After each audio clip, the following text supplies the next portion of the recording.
राधे राधे। प्रभु कहले सत्संगर उत्पन्न होता विवेक द्वारा जहाँ नित्य ताहा बुझिबा एवं जहाँ सबु अनित्य ताहा मध्य बुझिबा एवं कर्तव्य कौन अकर्तव्य कौन ताहा मध्य निश्चय रूपे बुझी परिबा। बुझी निश्चित रूपे बुझी ताको अनित्य एवं अकर्तव्य उपरु ममता आसक्ति और कामना सब त्याग करी भगवत परायण होई निष्काम भावरे कर्म करी चलिले आम भितर थिबा आवरण विकार दोष सर्वथा नष्ट होई थाए। आम भितर जो सब आवरण अच्छी विकार जो सब अच्छी एवं दोष जो सब अच्छी से सब निश्चित भाव में नष्ट हो जाए।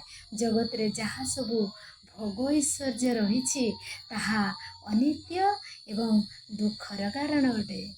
यही सबू थरे मनीष जदि बुझी जाए अनित्य वस्तुरे आसक्ति रखे नहीं ताहा ही वैराग्य भाव कहा जाए।